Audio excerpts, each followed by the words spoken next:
Okay, Gulf Winds Track Club. I think I'm live on here. It's 6 o'clock my time, which is 7 o'clock Eastern time. And Chris Stanley and I have been coordinating to host a nutrition event live on the Gulf Winds Track Club page, hoping that some people tune in. But if not, then we will have this information up to repost to you guys. So, hey, Chris, I see you just joined in. And Chris, can you do me a favor? If you can hear me, will you type a 1 in the comments box?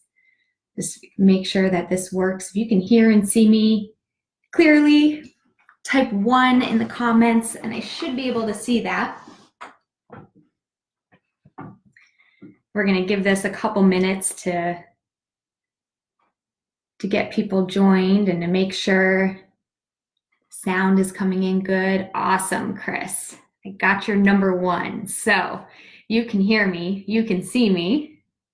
There's usually about a 15-second delay on these live events as well. So throughout this event, as I kind of ask questions, I'll probably have to sort of stall a little bit and make sure that you guys have time to comment.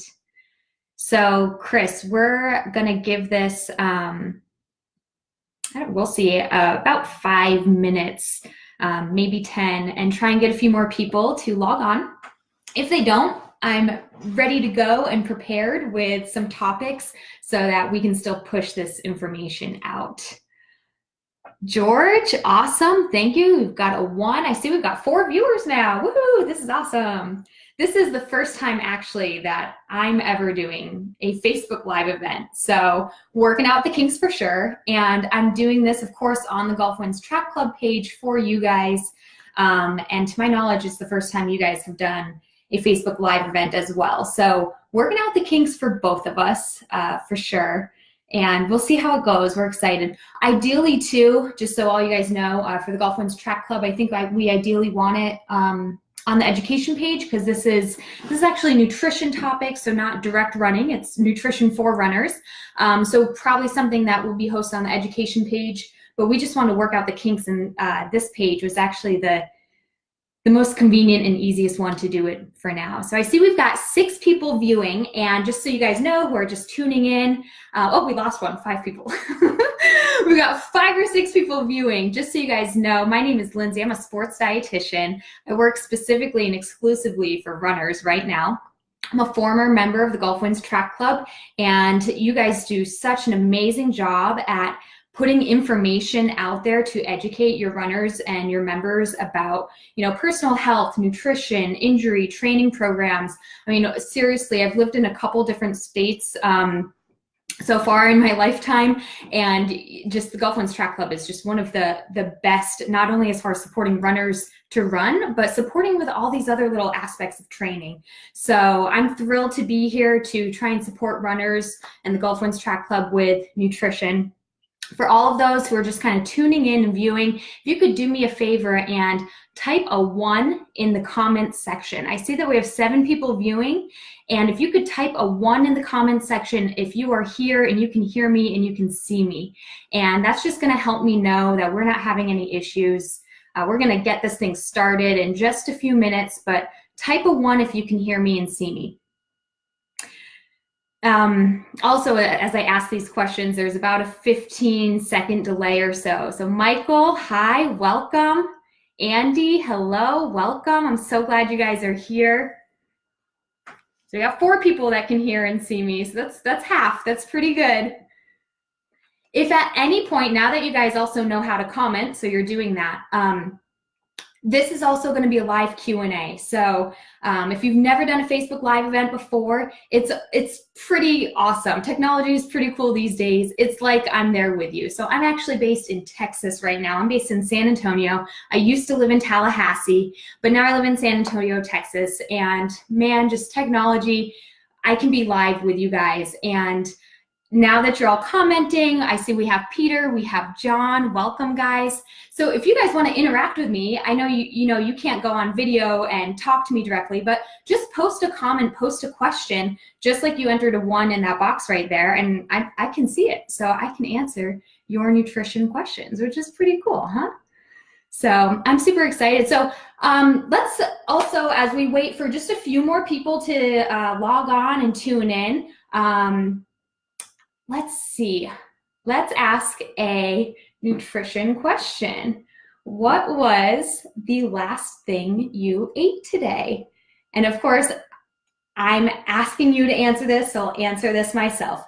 What was the last thing you ate today? Go ahead, write a comment so I can see it, and I'll go first. The last thing I ate was an Orgain protein shake, because as a dietitian, I have lots of companies that send me samples of things, and Orgain is a pretty cool company. I'm not endorsing them right now. I'm just saying they sent me samples, so I had it after a workout.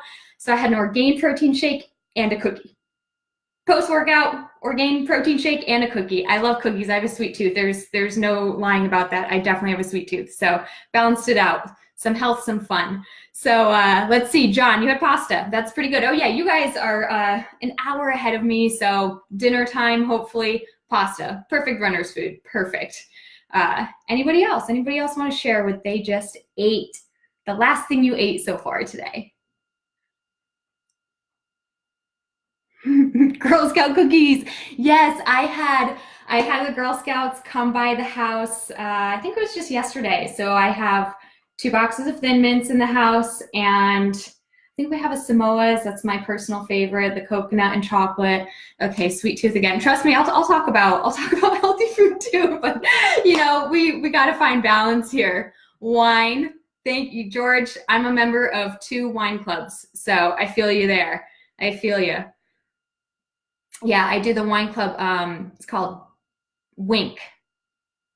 It's a pretty good one. Wine clubs are a new thing. You know, just like you can get groceries delivered to your doorstep these days, you can also get wine delivered straight to your doorstep. So, you know, that's something else. Awesome, awesome. All right, guys. Well, we're a few minutes into this. I see some people are still logging on, which is awesome. But let's go ahead and kind of kickstart our nutrition Q&A. And like I said, I can see your comments, so go ahead, interact with me. But if you're just logging on now, go ahead, say hi, state your name. And the other question that I pose is, what's the last thing that you ate so far today? Blueberries. Oh, delicious. Blueberries are one of my favorite fruits, just because all you have to do is wash them. Like strawberries, I always feel pressure to cut them. And blueberries, I just wash them, throw them on top of anything, throw them on top of a yogurt, on top of cereal, just whatever. It's so easy. So we already have a question. It's, what's your opinion on running on a low carb, high fat diet? So Andy, thank you so much for posing that question. And what we're going to do now is we're going to go ahead and kind of kickstart this nutrition Q&A. Again, I'm Lindsay. I'm a dietitian. I'm the owner of Rise Up Nutrition, and I'm here to support Gulf Winds Track Club members and answer your nutrition questions. So go ahead. If you have questions, go ahead and post them just like Andy just did. Some people sometimes don't really know if they have questions, or we all have questions, but we don't necessarily know how to ask it, or we can't think of it on the spot. So Andy, I promise I'm going to get to your question, but I did want to spend about 10 minutes talking about a different topic that every runner has questions on. It doesn't matter if you're an 18-year-old runner or a 48-year-old runner. Almost every runner has nutrition questions as it relates to their gut and their stomach. And a lot of people throw around the term runner's tummy, right? And so I want to spend about 10 minutes talking about that. It might generate some questions. And I actually think that as I'm talking about it, Andy, it will translate over well into answering your question about low carb, high fat diets as well. So runner's tummy, for those of you who are familiar with that term, it's really just a very pleasant way of saying, you know, when your gastrointestinal system is upset. And it happens to all athletes for sure, but it happens to runners like way more. And it's just a combination of reasons, but sometimes just the endurance that the endurance events, it's going to happen more. You have that physical agitation of your organs inside of you, and then dehydration comes into play a lot. So a lot of factors affect the way your gastrointestinal system works, and it causes a lot of issues, specifically going number 2. Okay, but there's actually 3 issues. I would say the first issue is number 1, when you feel like you have to pee all the time. That's something almost every runner, before a race, it's like, oh, I gotta hit the porta potty, gotta hit the John over and over and over again, 10 times before the start of the race. And then you start running, and that's the feeling. You're like, oh my gosh, I still have to pee, right? That's a feeling that a lot of runners experience. So that's the first GI issue with runners. The second one is number 2, all right? So we're on a run and we're like, oh my gosh, I need to find a porta potty. I need to go behind this tree. Yeah, for my first Facebook Live event, I'm talking about bathroom stuff, but let's be real here, right? Go ahead and shoot me a comment if you agree. This is a very pressing issue for runners. And I would say the third issue is actually just pain, like having that gastrointestinal pain and bloating, whether it's during your run or after. And if it is during your run, it can be really, really debilitating. And nutrition plays a huge role in all 3 of these areas. So let's attack that first one. Just the issue of going to the bathroom before a race and feeling like you have to pee all the time. The number 1 problem and reason this is happening is because as runners, we get really concerned about dehydrating. So before a race, we start drinking a lot of water, or maybe even the night before, because we know, oh, you shouldn't do it right before the race, so let me do it the night before. But really, hydration it happens instantly, but it doesn't be absorbed into your cells and distributed throughout your entire body instantly. It's really a process. And so when you're thinking about your hydration on race day, you actually want to be thinking about that 3 days in advance, if not all the time. I really think you should be focusing on your hydration all the time, but at least 3 days in advance, start focusing on your hydration and taking enough in, because your stomach can really only kind of absorb water and absorb it into your cells and disperse it to your cells throughout your body. At the very most, it averages around 16 ounces per hour. So if you have a 7 a.m. race and you're waking up at 5 a.m., I mean, you've got about 16 ounces per hour. You've got 2 hours before your race, but you still want to hit the bathroom before you start running. I mean, that's only 16 ounces in the morning. So it's really not something that you want to be chugging a liter the morning of your race. So you really want to focus on your hydration in the days before. And another thing that we really have to focus on as well is electrolytes. So getting in sodium. I think we all know this, but what we don't think about is why sodium is so important. Sodium is kind of like a magnet for drawing water from your intestines and into your cells to get hydrated. So in those 3 days before your race as well, make sure that you have enough sodium in the morning of, enough sodium in your system so that the water you're drinking actually gets into your cells and keeps you hydrated. So 16 ounces the morning of a race is good. Anything more than that, you might be feeling, doing the little dance a little too often, and that can be upsetting. So the second issue runners have with runner's tummy is feeling like they have to go number 2 while on a run and having that very, very rapid gastric emptying. So all of a sudden we just, we need to use the bathroom. So that's going to be coming from the food typically the food you're eating right before a run can really affect that. So most runners know we need to focus on carbohydrates, yes. And one of the things you can do in focusing on carbs is try and make sure that it's a low fiber and a lower fat carbohydrate.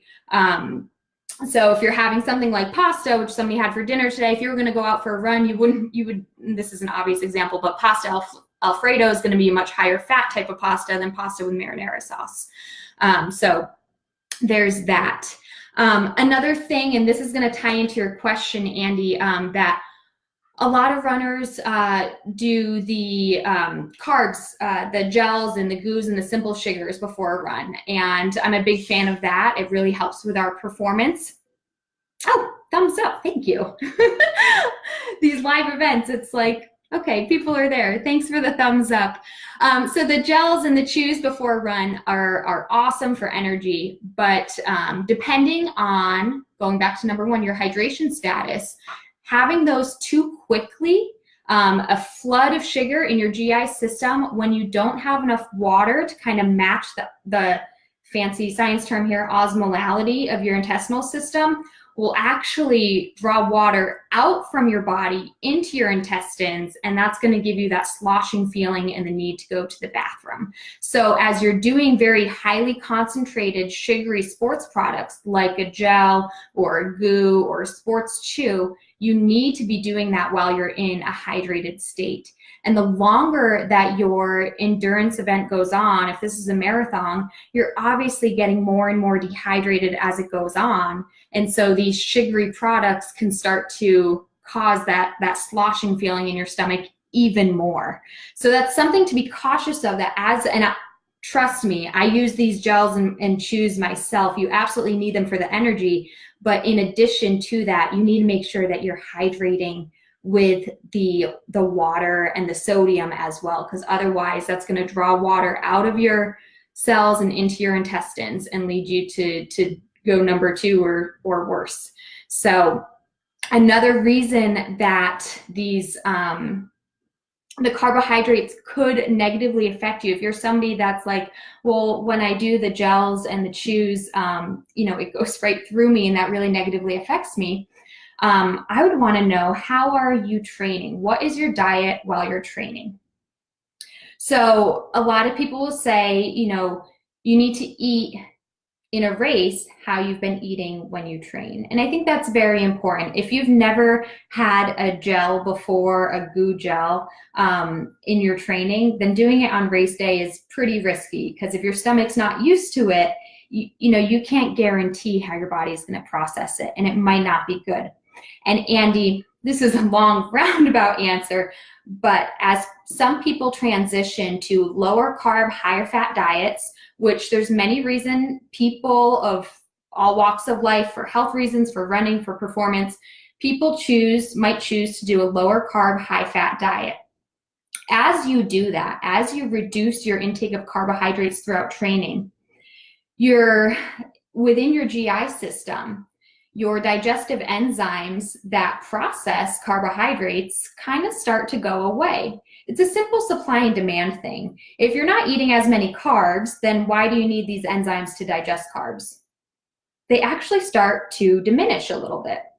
And when that happens, now if on race day you decide, well, now I want to have carbs, now your body's not going to be able to digest it very well. So if you decide to do a low carb, high fat diet, which we can get into, why you might do that. But if you decide to do a low carb, high fat diet, then you're going to want to be careful about reintroducing carbs on race day. You're going to want to be careful about, well, I do low carb, high fat while I'm training, but then on race day, I'll eat my carbs. Well, you could have some GI issues when you do that. I've seen that a lot. So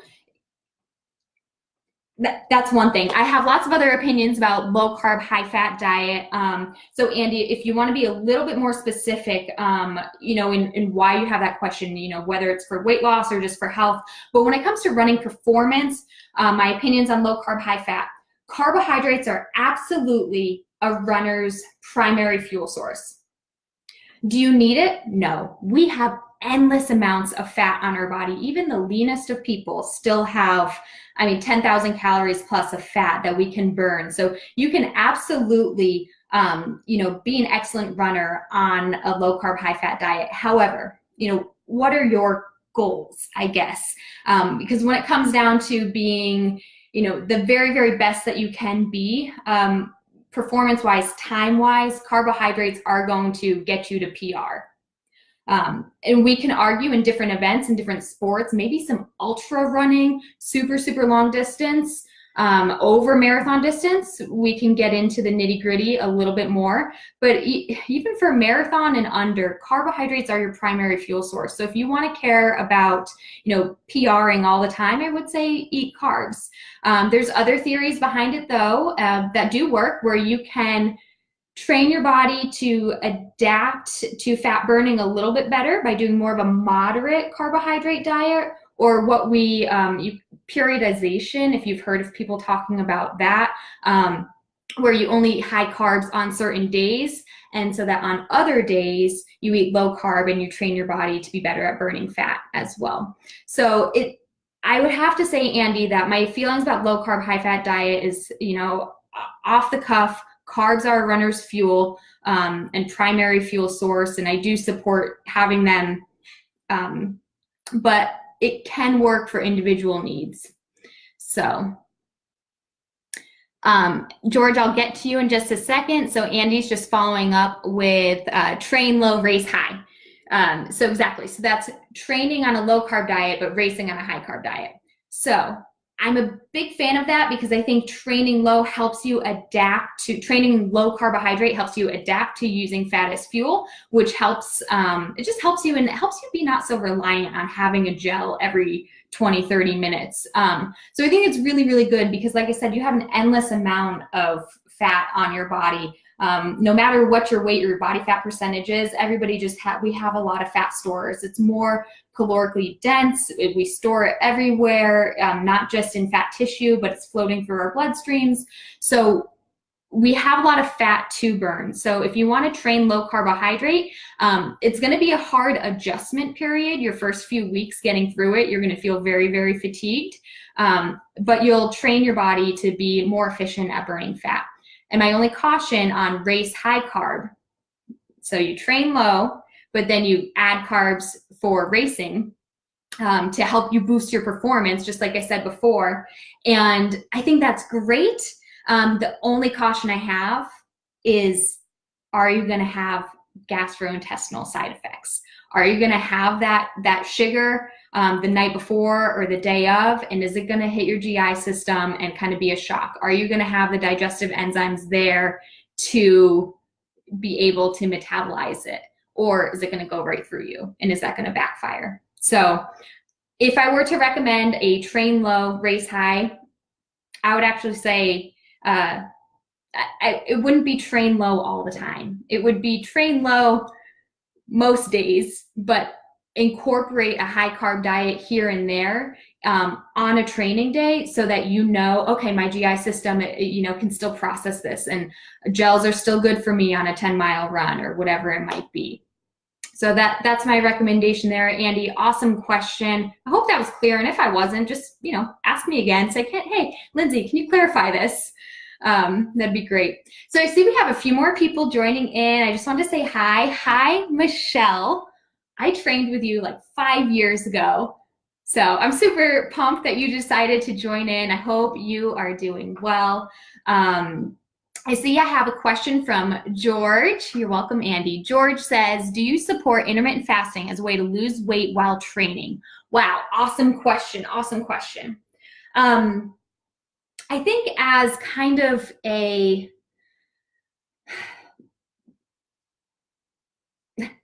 I've been working for the military for the past 3 years, and we have this term called BLUF, which means bottom line up front. I almost said that and had to catch myself and say, don't say BLUF, but BLUF, bottom line up front, is I don't really support any serious diet. Intermittent fasting is a trend right now, and when you compare intermittent fasting diets for weight loss, which is what you asked, right? To lose weight, yes. Intermittent fasting for weight loss versus traditional dieting, which is watching portions, maybe watching calories, choosing more high fiber, healthier food sources. When you compare intermittent fasting versus traditional dieting for weight loss, they're even. They're score for score. One is not better than the other. What matters is what works for your lifestyle. So I've seen a lot of my clients have success with intermittent fasting simply because sometimes people need a hard and fast rule to follow, just like they need, a running buddy to train with and say, hey, your butt better be here at 6 a.m. to do this. Just like we need a running buddy, sometimes people need for nutrition, like, hey, you can't eat until after 10 a.m. or whatever it might be, a hard and fast rule. And that doesn't work for my lifestyle and doesn't work for a lot of my clients, but for a lot of others, it does. So if you're trying to follow a certain diet for weight loss, I really don't think that one is better than the other. And even in clinical, studies, side-by-side comparisons, intermittent fasting versus traditional dieting, intermittent fasting is not better. It's just, if it works for you, it works for you. It's as simple as that. So if you are trying to lose weight, intermittent fasting might be good for you. But while training, let me make a comment there. I'm a huge supporter, like I will stand by this to my grave, of recovering your body. So if you're doing intermittent fasting, there's many different styles of it, but if you're running at 5 a.m. and you're done by 6 a.m., your first meal should absolutely be at 6 a.m. That's when you should start your feeding period, because I think it's too crucial. Recovery is too important. And if you ignore that throughout a training program, you're going to be broken down. Your muscles are going to become a little weaker. You're going to be sore. You're going to put yourself at risk for injury. And then you're not going to be able to run. And so what was the whole point of that? So I'm a huge fan of recovery. I will never sacrifice that recovery period for the sake of a diet. I also really, really support eating before a run as well, even if it's something super small, like a rice cake or a glass of milk, something really, really small.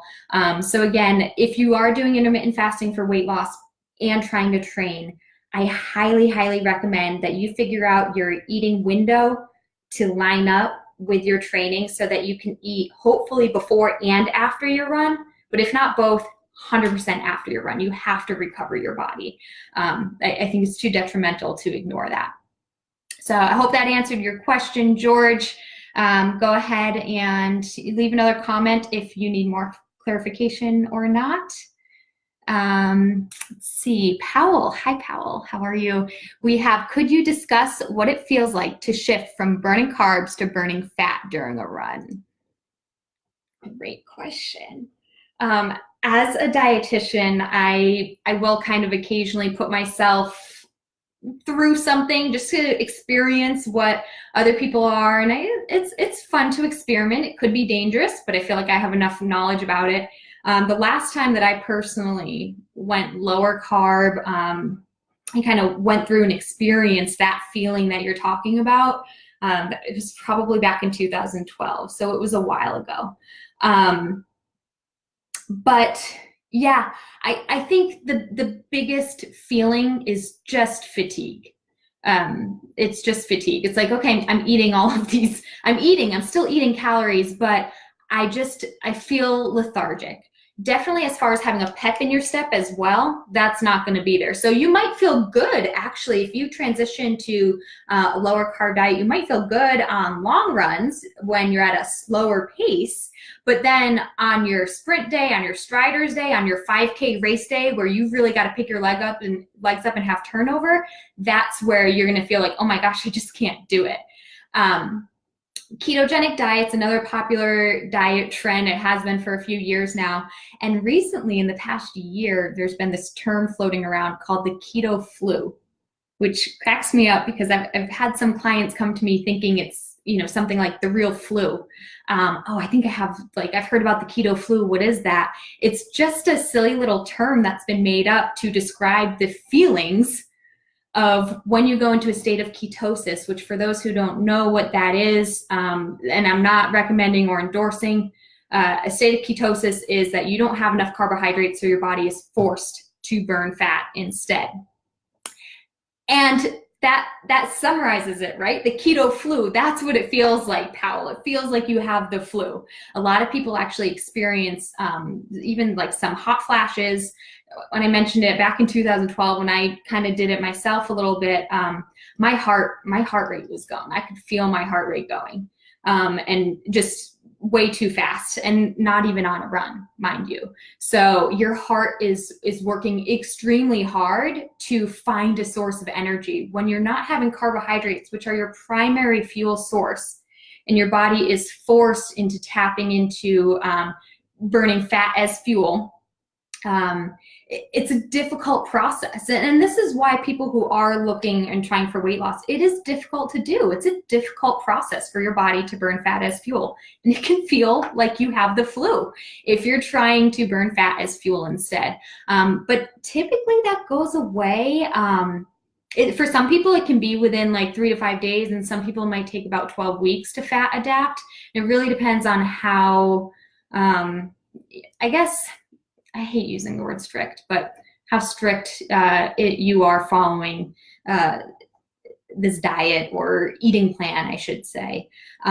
So some people might be low carb for 3 days, but then have carbs again the next day. And that might be kind of like a, hey, I eat low carb on some days, but on days where I'm training hard, then I eat carbs. And those people might not ever experience those flu-like symptoms or the super fast heart rate or, the sweats.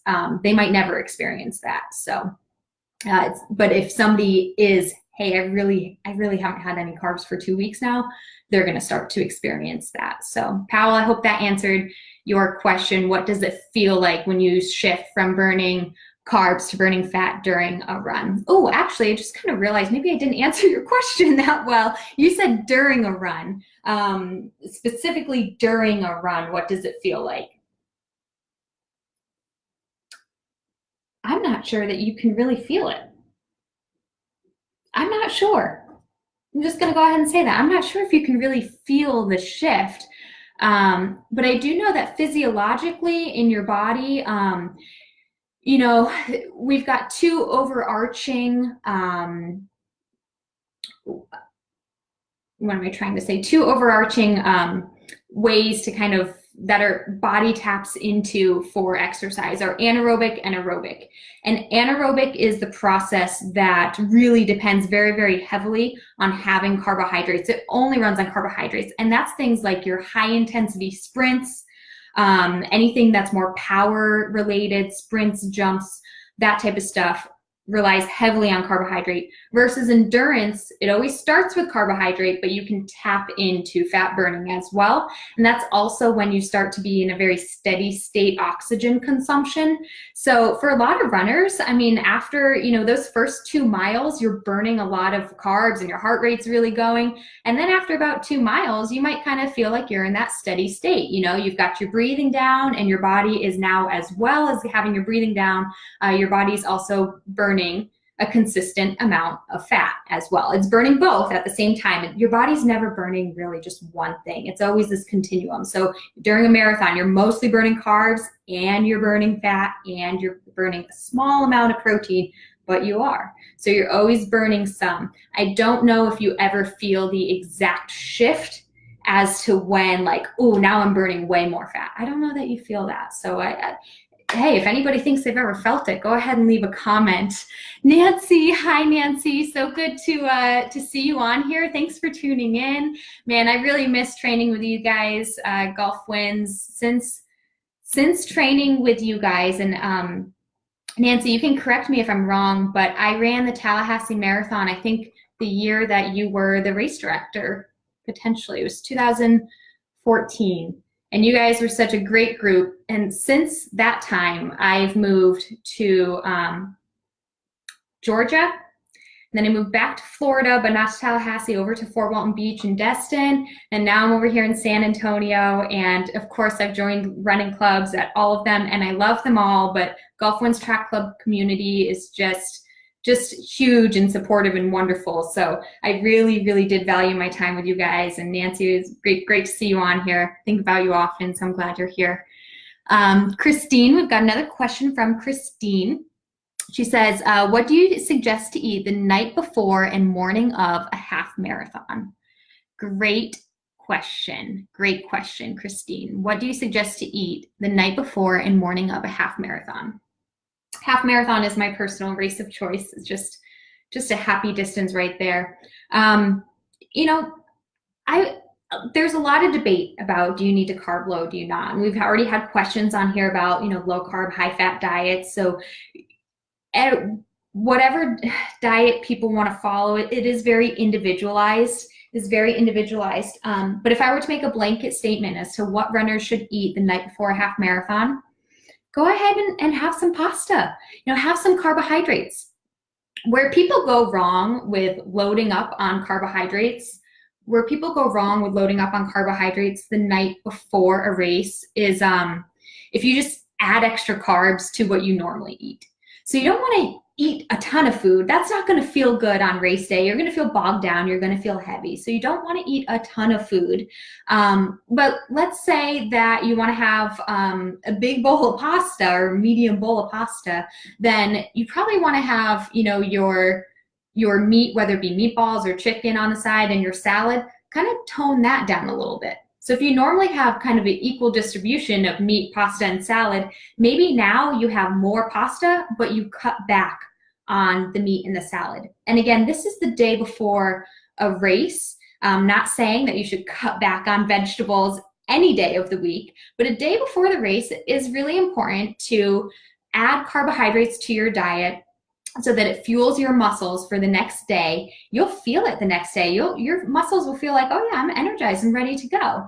And you'll feel the benefits of that added carbohydrate. So whether it be pasta, potatoes are a great night before a half marathon. I love doing potatoes, pasta, potatoes. Some sort of rice dish would be really great, or even a soup that has like rice and beans in it. I think a lot of people forget that beans are a great source of carbohydrate as well. So anything that's kind of a carbohydrate-based meal the night before. But just remember, you don't want to overindulge. You don't want to eat too much. So to balance it out, if you're adding more carbohydrates to your diet, just back off on the other foods a little bit. So that's one thing that could help you. You also asked about the morning of. The morning of a half marathon, I would eat what you've been eating the morning before your long run. So hopefully in training for a half marathon, you've run some long distances, and everybody follows a different training plan, but maybe you've run 10 miles, maybe you've run 8 miles. What did you eat those mornings? And did it work for you? Because if it didn't, if you had stomach problems like we were talking about earlier, then don't eat that. But if you ate frozen waffles, then eat frozen waffles. If you ate a bagel, then eat a bagel. If you ate Cheerios with banana and milk, then eat Cheerios and a banana and milk before race day. So again, you can hear my theme. It's more carbohydrate based, something like cereal, something like bread, bagels, toast, oatmeal, and oat-based granola bar. Fruit is great, fruit juice, all of that is great. But I think the number one thing on the morning of a half marathon would be to eat something that you know your stomach's going to tolerate. So something that you've had during your training runs as well. So I hope that answered your question, Christine, and thanks for tuning in. Really excited to have you guys here. I see that we have 14 viewers right now, so that's awesome. I thought it was just going to be me and Chris and maybe Paul, so I'm really excited that we have some people here. I'm just looking through the comments right now. Michelle, I know, Golf Wins Track Club, you guys are awesome. Okay, so Chris, when marathon training, I always struggle with the feeling I earned the right to overindulge after a long run. Oh, I feel you, Chris. I'm like that too. Let me just grab a sip of water. Okay, so when marathon training, I always struggle with the feeling I earned the right to overindulge after a long run. So on marathon day, I'm a big fan of, yes, eat, recover, right? On marathon day, overindulge. You just worked hard. During marathon training, though, maybe to help you kind of combat that feeling, Chris, think about recovery instead. Eating is hugely important when you're marathon training. Just eating enough, like that, it's hard to do, honestly. And I'm the type of dietitian that actually doesn't like to focus on calories, only because for some people it's a mental game. It's also really confusing. Calories are confusing, and it's my job to understand them, but as a runner, as just a person trying to be healthy in this world, I don't think everybody needs to understand calories, and be able to calorie count. It's just ridiculous. But when you're marathon training, it's just a fact. You burn a lot of calories. And so what you want to think about is, yes, I need to eat more to make up for this, but what's more important than just eating is actually recovering. So Chris, keep that word in mind, recovery, recovery, recovery. So what are some nutrients that help you recover? So yes, just calories are important to recover, just eating is important, but there are some things that could actually hurt your recovery. So having too much fat could actually slow your recovery. Why? Why could that be? Because fat can slow down digestion. So if your digestion is slower, then you're not getting the carbs back in your muscles super fast to replenish your muscle glycogen. If you're not getting the protein back to your muscles as fast as possible, then you might pull from somewhere else in your body, or you might inhibit protein where it's needed elsewhere. So protein, we know, is a building block for muscles, but it also builds bone. It also builds antibodies. It also builds up your immune system. So if you're not recovering with good lean protein, then you're putting your immune system at risk, right? So think about not just, oh, I can eat because I ran a marathon. Think about, I need to eat to recover. Some other things to help with recovery are things like anti-inflammatory foods, so foods that help reduce inflammation naturally. Omega-3 fatty acids, so this is a good fat that will help you recover. So that's in a lot of our nuts and seeds, like almonds, walnuts are actually super high in it, chia seeds, flax seeds. So omega-3s are going to help you recover, and fish and salmon. Salmon's one of the highest ones of omega-3s, but tuna. So, maybe if you want to overindulging in some, really awesome salmon with avocado and rice, and sure, make it a big portion because you need the energy, but make it full of really good nutrients so that you get your omega-3s, you get your lean protein, you get your carbs, and you get it into your body as fast as possible to help you recover. So Chris, hopefully that helps you a little bit, kind of change your mindset. You need the food, but you need the good food to help you recover. And I think you'll feel the difference too. A lot of people really do feel the difference when they shift their diet from just eating just to eat to eating to fuel and eating to recover. It's very, very important. So great comment, Chris. Thanks for that. So we have, there's a little bit of a delay while we do a Facebook Live event, about a 15-second delay, but we've got 13 people watching right now, so awesome. If you have not had a comment yet, go ahead, ask a question, a comment, or just say, hey, where you're from, what the last thing you ate today was. That would be awesome. We have, about 15 more minutes that I'm here and available to talk to you guys about nutrition, of course. We started off talking about nutrition for runners and GI issues, and I mentioned some tips with hydration and some tips with your carbohydrate choices that can affect your GI system.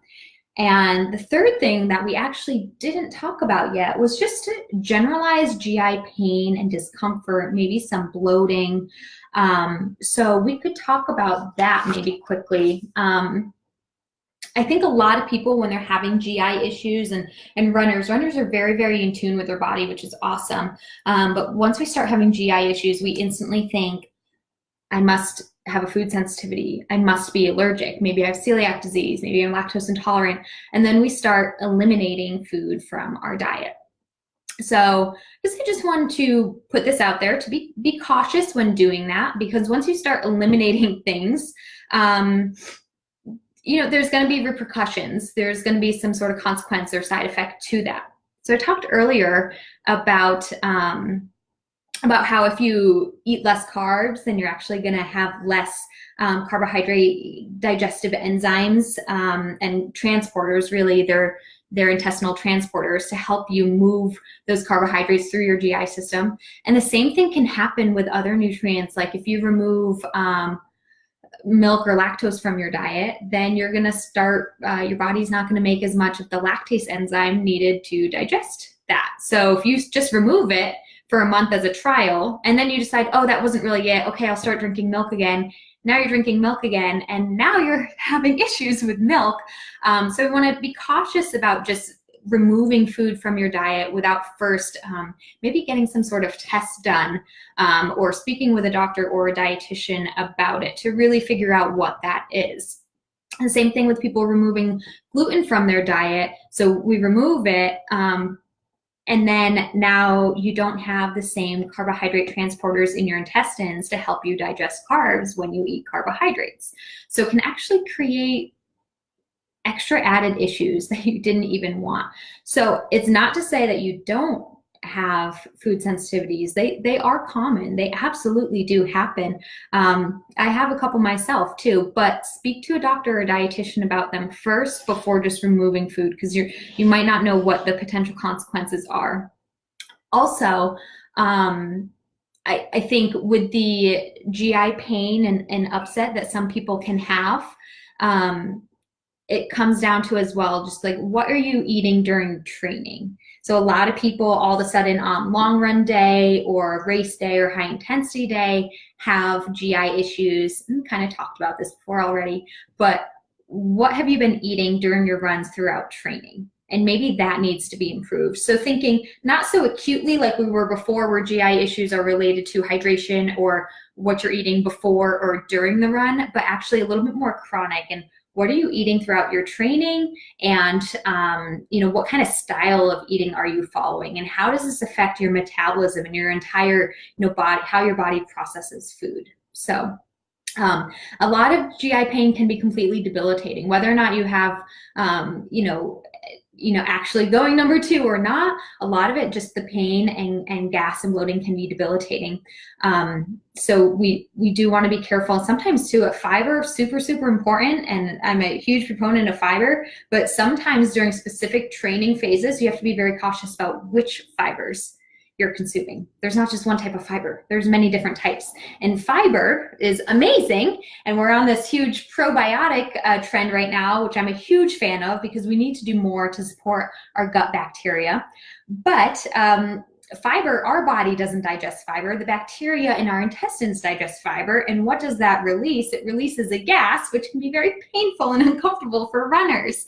So being cautious about which fibers you are eating and when surrounding your runs could be another tip that helps people. There's a specific type of diet. It is challenging. It's more of a, you follow this if you have irritable bowel syndrome. It's called the FODMAP diet, FODMAP, and it's being very cautious of foods that that really promote things like gas and bloating, because they're feeding your intestines, the bacteria in your intestines, which is wonderful, but it can be very uncomfortable. And that's reducing things like simple sugars like fructose or oligosaccharides. So I think as I'm giving you guys this information too, especially regarding specific diets or FODMAPs or intermittent fasting, overarching theme here is that nutrition is very, very individualized. And even though we have information at our fingertips with Google, we have to be careful about implementing these things into our life and our diet if we're not speaking to a professional, because you don't know how your body's going to react, or if you do have a sensitivity, or what this is going to mean for you 2 months down the road and your training plan. So definitely, hopefully get in touch with a doctor or dietitian that can help you navigate this. And I am here. I'm here doing this live event to support you guys. It's not a sales pitch, but I am a registered dietitian and I do nutrition consulting for runners. So if this sparks any interest, you can connect with me. But I'm going to go back to the questions. We have Janet saying vegan runner tips. Yes, vegan runner tips. Vegan runner tips. Janet, could you be a little more specific, maybe, just to help me know where to start with that? Off the top of my head, and I'm going to keep my eyes on the comments, so if you can be a little more specific, do you need help with what to eat after a run, or what has the most protein? So if you want to give a little bit more of a specific question, I'd be happy to answer. But off the bat, I just say that protein is the most important, nutrient that's going to be at risk for vegans. Just enough protein, enough iron, and enough B12. If you are vegan, I'm a foods first person, but if you are vegan, you absolutely need to be taking a B12 supplement, and hopefully your medical provider has instructed you on that. B12 is a really essential vitamin that you need to help produce your red blood cells. And as we know, red blood cells carry oxygen, and you need oxygen not only to live, but to run. So you absolutely need B12, and B12 is only found in animal foods, whether it be actual meat or something like milk or cheese or eggs. So absolutely B12 supplementation, most likely iron as well. You can get iron through non-meat sources, absolutely. Is it harder? Yeah, it's harder. That's the same thing with protein too. If you're a vegan, is there protein in non-meat sources? Absolutely. Is it harder? It's a little bit harder. So vegan tips for runners. Yes, protein. Okay, yes, protein. Beans. I love beans. Oh my goodness, like 1 cup of black beans has like 15 grams of protein, which is the same as, 3 ounces of 2 or 3 ounces of chicken. So beans are super high, awesome vegan protein source. Also, it's still in the bean family, but any soy product, because when you think about soy milk or when you think about tofu, all of that is coming from soybeans. Also known as edamame. That's another kind of version variety of it, food product. So soybeans are really, really high. And the other reason I point out soy and all of the various products made from soybeans is because they're really high in a specific amino acid called leucine. Leucine is one of 3 branched chain amino acids. Branched chain amino acids are important because they're the ones that work directly at your muscle site. There's only 3 of them. They work directly at your muscle site to provide kind of an additional source of fuel for your muscles and to directly help your muscles. All protein helps build everything in your body, but those branched chain amino acids specifically help with muscle building. So leucine is a very, very powerful branched chain amino acid that helps with muscle building. It's in a lot of our dairy products, but if you're vegan, it's very, very high in your soy products. So soybeans, edamame, soy milk, tofu, tempeh, that type of stuff. So Janet, I hope that helped a little bit, but to summarize, more emphasis on protein, love the beans, nuts, almonds, more peanut butter, more almond butter, things like that, more seeds.